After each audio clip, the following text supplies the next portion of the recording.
into this strange world, hoping I could learn a bit about how to give and take.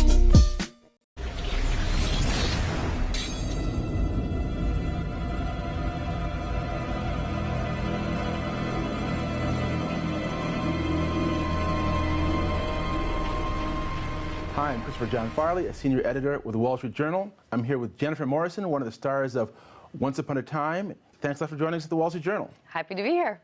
Okay, you play Emma Swan on the show. She used to be a heroine, but this season she's undergone this shift. There's been this plot twist, and now you're the dark one. Yes. So is it more fun playing a villain?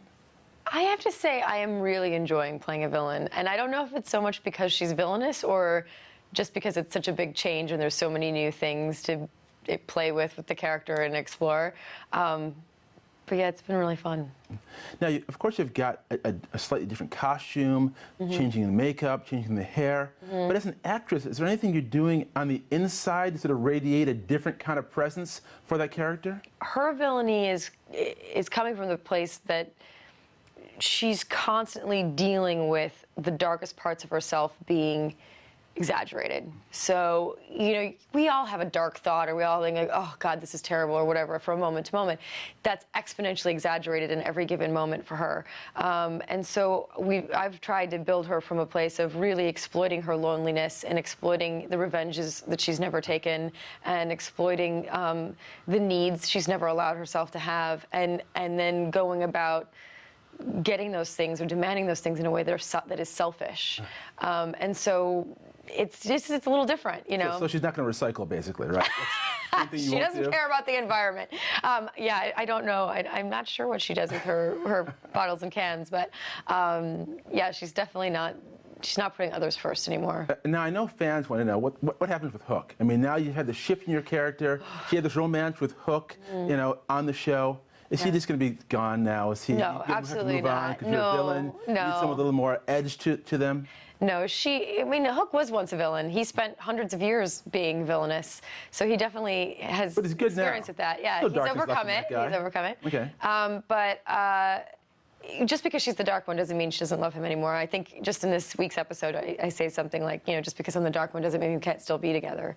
And she feels that way. And we're going to start to see that a lot of her selfishness and a lot of the things that she does, she's actually doing because of her love for Hook. It's not going to all start to line up and make sense right away. We'll see that slowly over time. But she definitely completely is devoted to her love to him, and that doesn't change because of her darkness. It's just her tactics change. Now, my 10-year-old daughter, who's also named Emma, watches the show, and one of her observations, which I thought was a really good one, is the fact that, you know, she doesn't really like Snow White and some of those early Disney movies because she feels like the women aren't strong enough. They're waiting for princes to save them. But on your show, the women seem to be much more active. And do you think that's the case? It's something you think about and the scriptwriters think about in terms of when they're crafting the plot line for your characters? Yeah, I think they're very aware of that. I think that I think it's a great sign that your daughter feels that way. I think that's a good thing for the future, that she's thinking that way at 10 years old, and even noticing something like that. Yeah, I think what the showrunners really want to do, which I think they're doing a great job of, is showing that both women and men can both be strong and vulnerable, that it's about the full package, and it's not about, you know, you have to always be tough or always be a villain or always be a good guy. There's so many gray zones in there between all those different elements. And so I think it's really wonderful. I feel really honored that I get to play such a strong female character on television. But then I also love that they show the softer side to her as well, because I do consider myself a strong woman in real life, but I also get hurt and upset and have things that I'm vulnerable over as well, and I like the three-dimensionality of that, and so I think that they're doing a nice job of keeping all of that in consideration. Well, thanks a lot for coming to the Wall Street Journal. I appreciate it. Absolutely, my pleasure.